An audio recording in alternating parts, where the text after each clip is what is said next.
Tonight, 300,000 people in West Virginia are being told to stay away from their tap water. Authorities say 7,500 gallons of a toxic chemical used to process coal leaked into the Elk River on Thursday from Freedom Industries, a company just upstream from a water treatment plant. The chemical flowed into the Elk River, contaminating West Virginia's water supply. It continued rushing toward the Ohio River, traveling more than 250 miles to Cincinnati. More than 700 people in the Charleston area have called poison control centers, complaining of nausea, vomiting, headaches, and rashes. This woman had taken a bath in the contaminated water and now claims this rash on her leg is a direct result. The smell was so strong that we had to actually cover our faces up, and everyone, I had headaches, and I still do to this day have a headache. But don't make baby formula with it, don't brush your teeth with it, don't wash with it, don't shower with it, don't drink it.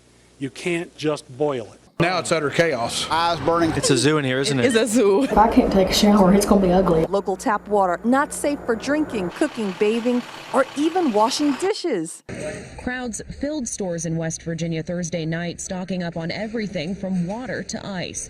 Demand for the items so high, shelves were wiped clean. In short, it was a mess. It was a mess. It was clear almost immediately that no one was prepared for something like that to happen.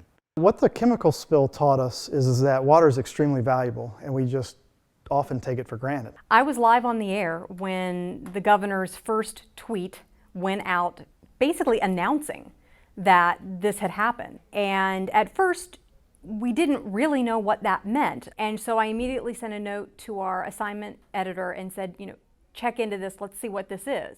We'd confirmed that yes, this came from the governor's office and it is a do not use order, which is different than a boil water advisory, which is, I think, what a lot of people maybe wondered at first. Is this just a boil water advisory? We get those all the time.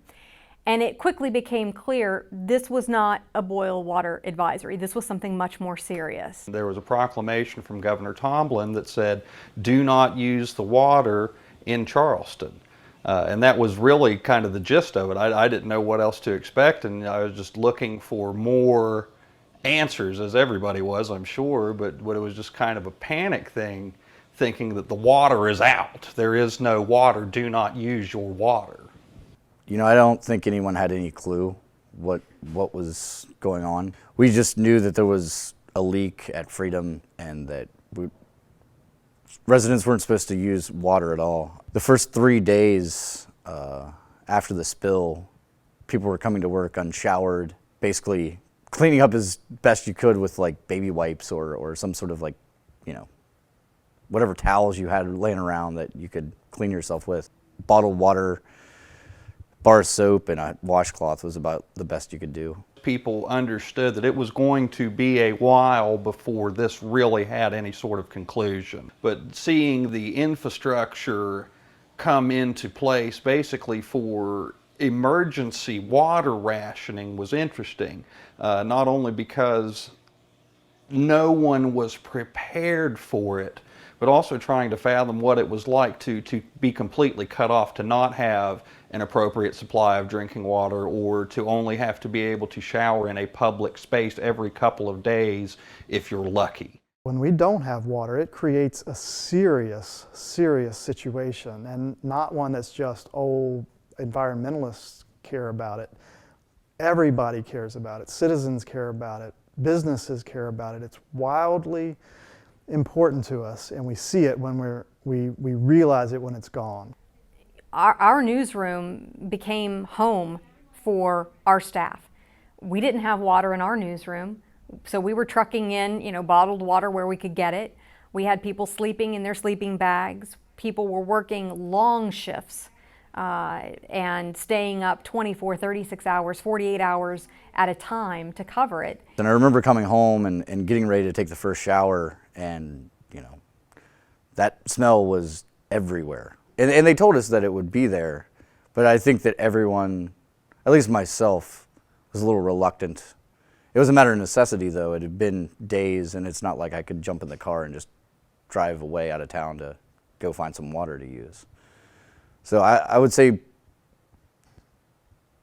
it wasn't, if there was any trust involved, there was certainly a level of reluctance There's no question about that. You know, within a couple of weeks, everything was otherwise back to normal while we figured out what we wanted to do in regards to our drinking water. I don't know that I would say that even still we officially trust the water.